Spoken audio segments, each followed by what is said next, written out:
Welcome to Rima's blog and kitchen channel. আশা করি তোমরা সবাই ভালো আছো। হ্যাঁ, আমিও খুব ভালো আছি। তোমাদের সকলকে স্বাগত জানিয়ে আজকে আমি নেপাল সিরিজের আবারও একটা নতুন এপিসোড শুরু করলাম। এখন তোমরা দেখছো নেপালের এপিসোড নাম্বার 10। আগের এপিসোডেই তো তোমাদের সাথে শেয়ার করলাম যে আমরা কাঠমান্ডু যাচ্ছি।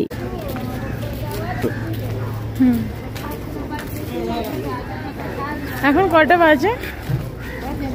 6:40 বাজে। আর আমরা এসেছি নেপালি 6:40। হ্যাঁ, নেপালে 6:40। ইন্ডিয়াতে 15 মিনিট কম হবে, পিছিয়ে থাকবে আর কি। আমরা আগের দিন রাত্রি 8:30টার সময় এসেছি কাঠমান্ডুতে। আর সকাল সকাল উঠেই কিন্তু স্নান টান করে রেডি হয়েছি। আর শুনলেই তো 6:40-এ আমরা পশুপতিনাথ টেম্পেলে যাচ্ছি। মূল মন্দিরে যেতে যেতে হাঁটা পথে 10 মিনিট সময় লাগবে। আর এতটুকু পথ যেতে যেতে তোমাদেরকে এই পশুপতিনাথ মন্দির সম্পর্কে অল্প বিস্তর কিছু বলা যাক। পশুপতিনাথ হিন্দু ধর্মের ত্রিমূর্তি শিবের একটি বিশেষ রূপ। পশুপতি শব্দের অর্থই হলো সব জীবের প্রভু। বিশ্বাস করা হয় পশুপতিনাথ মন্দিরে প্রার্থনা করলে ভক্তরা মোক্ষ অর্থাৎ মুক্তি লাভ করেন। আর এই মন্দিরটি নেপালের সবচেয়ে প্রাচীন মন্দিরগুলির মধ্যে একটি এবং হিন্দু ধর্মাবলম্বীদের অন্যতম পবিত্র স্থান। এই মন্দিরটি প্রথম খ্রিস্টপূর্ব 400 সালের দিকে নির্মিত হয় বলে ধারণা করা হয়। তবে এখন যে এর বর্তমান পরিকাঠামোটি দেখছো, এটি 17 শতকে মাল্লা রাজবংশের রাজা ভূপালেন্দ্র মল্ল দ্বারা পুনর্নির্মাণ করা হয়। তবে লোককথা অনুসারে ভগবান শিব একটি হরিণের রূপ ধারণ করে এখানে আত্মগোপন করেন। পরে দেবতারা তাকে খুঁজে পেয়ে পশুপতি রূপে পুজো করেন। আর সেই থেকে এই মন্দিরের নাম হয়েছে পশুপতিনাথ মন্দির। 1475 সালে একটি আগুনে মন্দিরটি ধ্বংস হয়, তবে তা দ্রুতই পুনর্নির্মাণও করা হয়। তবে অনেক মানুষই কিন্তু একথা জানেন না। এই পশুপতিনাথ মন্দিরটি বাগমতী নদীর তীরে অবস্থিত এবং ইউনেস্কো ওয়ার্ল্ড হেরিটেজ সাইটের অন্তর্ভুক্ত। এই মন্দিরটি প্যাগোডা ধাঁচে নির্মিত, যেখানে কাঠ এবং পাথরের কারুকার্য মনোমুগ্ধকর। ছাদ কিন্তু 2টি স্তরে নির্মিত, 1 তামার পাত দিয়ে আবৃত এবং 2 সোনার প্রলেপ দেওয়া। তবে হ্যাঁ, এখানকার প্রধান নিয়ম হলো কেবলমাত্র হিন্দুরাই মূল মন্দিরে প্রবেশ করতে পারে, আর বাকি মানুষজন মন্দির চত্বরে প্রবেশ করতে পারেন এবং সৌন্দর্য উপভোগ করতে পারেন। মহাশিবরাত্রি এখানে বিশেষভাবে উদযাপিত হয়, তাই তো লক্ষাধিক মানুষ এখানে পুজো দিতে আসেন। আকর্ষণীয় বিষয়, মূল মন্দির ছাড়াও পশুপতিনাথ মন্দিরের চত্বরে আরও 518টি ছোট বড় মন্দির ও দেবদেবীর মূর্তি রয়েছে। এই মন্দিরের পাশে কিন্তু আরও দর্শনীয় স্থান রয়েছে। 1 বাগমতী নদী। এই নদীটা কিন্তু ভীষণই পবিত্র বলে মনে করা হয় এবং মন্দিরের কাছে এই নদীটির দৃশ্য অত্যন্ত মনোমুগ্ধকর। 2 গুপ্তেশ্বরী মন্দির। পশুপতিনাথ মন্দিরের কাছাকাছি অবস্থিত একটি তান্ত্রিক মন্দির। 3 শ্মশানঘাট। এই শ্মশানঘাটটি একদম মন্দিরের পাশেই রয়েছে। হিন্দু ঐতিহ্য অনুসারে মৃতদেহের দাহকর্ম এখানে সম্পন্ন হয়। পশুপতিনাথ মন্দির শুধুমাত্র যে ধর্মীয় স্থান তা কিন্তু নয়, এটি আধ্যাত্মিক প্রশান্তি ও নেপালের সংস্কৃতির কেন্দ্রবিন্দু। এই মন্দির সম্পর্কে আমি যতটুকু জানি সেটাই তোমাদের সাথে শেয়ার করলাম। চলো এবার মন্দিরটা পরিদর্শন করা যাক।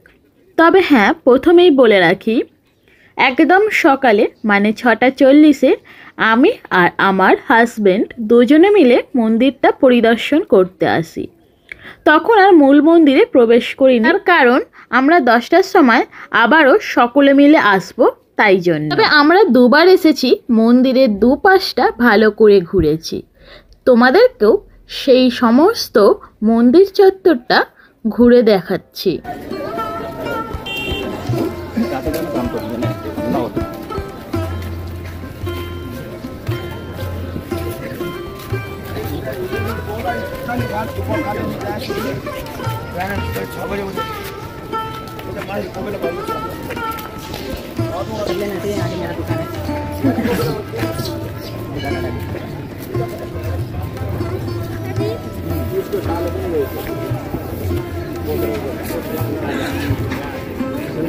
এটা মন্দির তো ভুবনেশ্বরী। ওয়েট করছে।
এখন সকাল 9:30 থেকে 10টার মতো বাজে। আমরা সকালবেলা এসে মন্দির চত্বরের এক পাশ ঘুরে আবারও চলে গিয়েছিলাম। এখন আসছি আমাদের সকল সদস্যদের সঙ্গে। তোমরা হয়তো খেয়াল করবে সকালবেলা কিন্তু বেশ অনেকটাই ফাঁকা ছিল, আর যত বেলা বাড়ছে ভিড়টাও কিন্তু ততই বাড়ছে। মন্দিরে যাওয়ার পথেই বাঁদিকে এই রকম দোকান পড়বে, আর এখান থেকে তোমরা পুজোর জন্য সামগ্রী কিনতে পারো। একটু হেঁটে গেলেই সামনে জুতো রাখার জন্য ব্যবস্থাও করা আছে। ওখানে আমরা সবাই জুতো জমা দেব। জুতো পরে কিন্তু মন্দিরের ভিতরে একদমই যাওয়ার প্রবেশ নেই। এখানে একটা কুপন দিয়ে দেয়, যেটা ওনাদের কাছে থাকবে এবং 1 পিস আমাদের কাছে থাকবে। তোমরা কি জায়গাটা চিনতে পারছো? এই সাদা মন্দিরের ওপারে আমরা সকালের দিকে ঘুরে এসেছিলাম। এখন আমরা পশুপতিনাথ মন্দিরের মূল মন্দিরে যাচ্ছি। তবে যেতে যেতেই আশেপাশে অনেক ধরনের ছোট মন্দিরও নজরে আসছে, আর একটু এগিয়ে গেলেই আমরা দেখতে পাবো অনেক পায়রা। এখানের মানুষজন ভুট্টা, গম, চাল এইগুলো নিয়েই আসেন এখানকার পায়রাদেরকে খেতে দেওয়ার জন্য। আর এই জায়গাটা দেখতেও কিন্তু অপূর্ব লাগছে। বিশেষ করে এখন নিজের হাতে পায়রাগুলোকে খেতে দেওয়া হয় আর তারা ঝাঁপিয়ে পড়ে সেই খাবারের ওপর, সেটা দেখতে কিন্তু অত্যন্ত সুন্দর লাগে। চলো তোমরাও সেই দৃশ্যটা একবার দেখে নাও।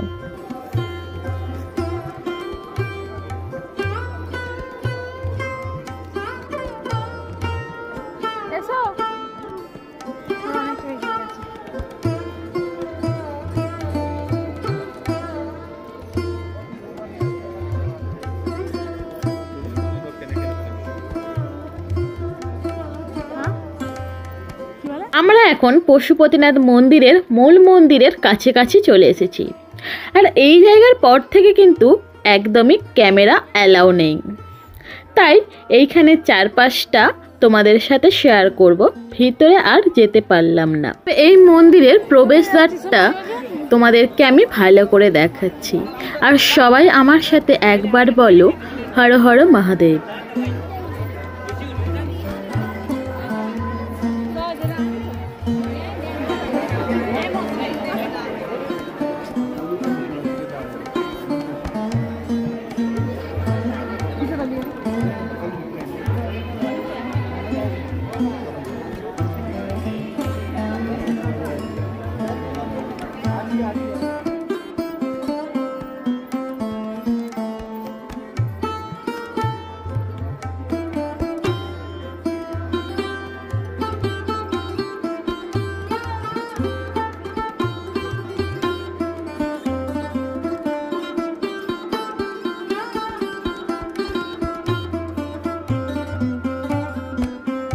সকলেই মন্দিরের ভিতরে গেলাম এবং বাবার দর্শন করলাম। বাবার দর্শন পেয়ে নিজেকে কিন্তু খুবই ধন্য মনে হচ্ছে, কারণ অনেকে চাইলেও বাবার দর্শন সহজে পান না। আমরা পেয়ে নিজেকে তো একটু ধন্য মনে করবই। তারপর আমরা এই মন্দির চত্বরের আশপাশটা একটু ঘুরে বেড়াচ্ছি। সত্যি এখানকার জায়গাটা কিন্তু খুব মনোরম। এখানে এত মানুষজন আছে, এত কোলাহলের মধ্যেও কিন্তু একটা মনের মধ্যে শান্তি বজায় থাকছে। এখানে কিন্তু এক জায়গায় বসেই ঘন্টার পর ঘন্টা সময় কাটিয়ে দেওয়া যায়।